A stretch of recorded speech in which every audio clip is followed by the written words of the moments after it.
Queridos hermanos, que el Señor los bendiga. Sean bienvenidos a este tercer episodio en el que ahondaremos en la mística católica. ¿Cómo comenzar a hablar sobre tan sublime y profundo tema?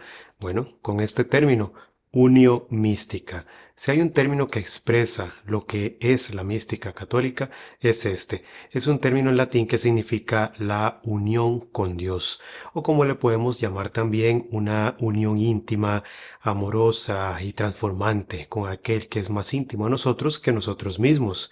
El conocido escritor inglés Gilbert Keith Chesterton decía que debemos procurar que nuestra religión sea menos una teoría y más una historia de amor. Y bueno, esta es fundamentalmente la esencia de la mística desarrollada en la tradición de la Iglesia a lo largo de los siglos. Ahora bien, existen otras formas de describir o explicar en qué consiste la mística que se ha desarrollado en la Iglesia Católica durante los últimos siglos. Entonces, por ejemplo, Bernard McGee, probablemente mayor experto en este tema en el mundo de habla inglesa, nos afirma que la mística católica o misticismo cristiano latino es la conciencia inmediata de la presencia de Dios en nosotros. Meditémoslo por un momento. Nuestra fe no es solamente un conjunto de creencias y verdades que aceptamos acríticamente, sino que es la experiencia viva de esa revelación de Dios en la realidad y en nuestras almas. En este sentido, para la mística católica, la unión con Dios se alcanza por medio de su gracia, pero muy importante también, existen otras formas en que podemos madurar espiritualmente y así preparar nuestras almas para que Él haga su morada en nosotros. Tanto los padres de la Iglesia como numerosos místicos siempre consideraron en este sentido que hay tres formas principales de crecer en la fe y son las siguientes: la oración, el ascetismo y las obras de misericordia. Estos son los tres pilares de nuestra vida espiritual, o como bien lo decía San Pedro Crisólogo, un padre de la iglesia del siglo V después de Cristo, la oración llama, el ayuno intercede y la misericordia recibe. La oración es la primera y más importante de las tres, porque de ella se alimenta toda nuestra vida espiritual y es la manera de profundizar en nuestra relación con Dios a lo largo de cada día, a lo largo de cada momento que el Señor nos va concediendo a cada uno de nosotros. Y esto se da a través de un diálogo íntimo y amoroso de yo-tú, un diálogo entre dos conciencias, bien, que se encuentran. Y por supuesto, existen acá muchas formas de orar, que algunas inclusive pues emplean la música, por ejemplo, como un valioso complemento, o bien la lectura espiritual. Pero es importante tener presente que para los santos y los místicos, la oración más elevada en última instancia está desprovista de cualquier ayuda, se da en el más hondo silencio de nosotros mismos. Debido a esto, la oración contemplativa es considerada como la más elevada y la más profunda de todas las formas de oración, porque es ahí donde se da la unión mística con Dios, la cual es un preludio de la vida eterna que nos espera en el cielo, si luchamos fervientemente en esta vida, por supuesto. Recordemos las palabras de San Pablo: ni el ojo vio, ni el oído oyó, ni al corazón del hombre llegó lo que Dios ha preparado para los que le aman. El ayuno o todas las prácticas de ascetismo como tales también abarcan todo este conjunto de prácticas y hábitos que se realizan para alcanzar la perfección del amor. Aquí es donde entran las llamadas mortificaciones corporales y espirituales, entre las cuales el ayuno es la principal de todas, pero hay muchas más, y estas deben realizarse siempre bajo la supervisión de un director espiritual, ojalá experimentado y conocedor de estos temas, porque el fin de este segundo pilar, que es el ascetismo, es la ejercitación de las virtudes y en sí la construcción de una vida piadosa, de una vida disciplinada que nos prepara para esa unión mística con el Señor. Finalmente, tenemos a la misericordia, que también ha sido conocida en la tradición como la limosna, un término que viene a simbolizar todas las formas en que amamos a nuestro prójimo y en que procuramos el bienestar de los demás, no solamente de nuestra propia familia, de nuestros amigos o conocidos más cercanos, sino también de toda persona que llega a nosotros. Hemos de procurar el bienestar de todas las personas. Entonces, como acá bien lo decía Santa Teresa de Calcuta, no permitas jamás que alguien llegue a ti sin dejarle ir mejor y más feliz. Estas tres prácticas constituyen todo el entramado de la vida espiritual cristiana y su fin, como ustedes podrán apreciar, es llevarnos a una unión tan profunda con Dios que sé de lo que San Gregorio Nacianceno también decía acá: es necesario acordarse de Dios más a menudo que de respirar.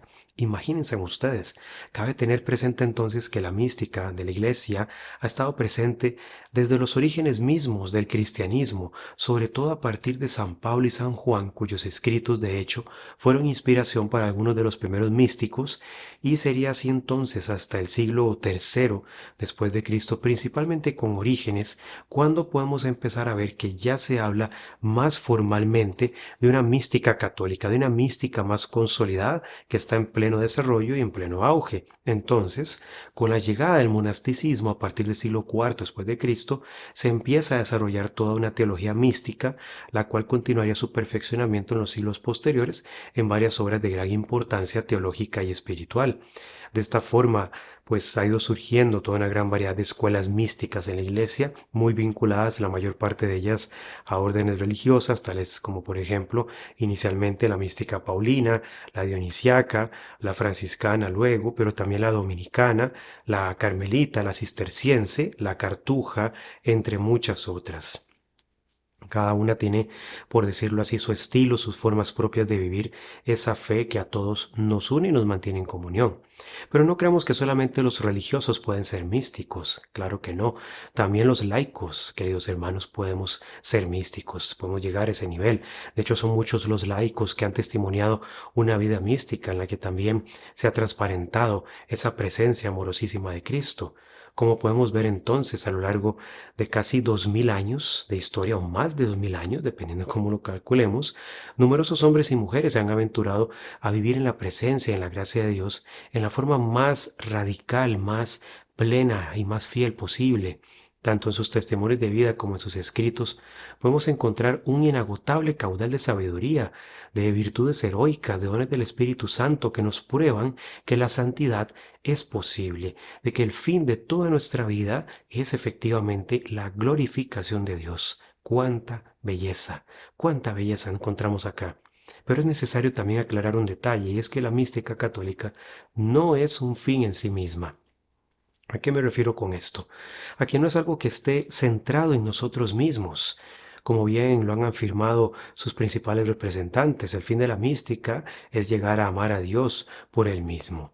Usualmente muchas personas piensan que la relación con Dios está en función de lo que Él nos ha de conceder o no conceder eventualmente. Ya saben, cuando uno pide favores, gracias, dones y cumple lo que anhelamos el Señor, entonces así confiamos más en Dios y le amamos más, supuestamente. Esto en principio no está mal, pero si solo nos quedamos en esa forma de relación, esto es un amor interesado y superficial. Si de verdad queremos conocer a Dios, necesitamos ir más allá. Tenemos que abrirnos a amarle por quien es Él, independientemente de las circunstancias de nuestra vida o de lo que Él nos conceda o no nos conceda. Bien, eso es un amor en principio muy superficial y hemos de amarle a Él de forma incondicional.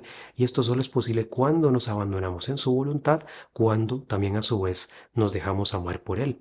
Por ello los místicos no practican la mística, viven y practican la fe católica en su máxima plenitud. La mística de la iglesia es entonces la cumbre de nuestra fe, la cima más alta que podemos escalar en nuestra relación con Dios.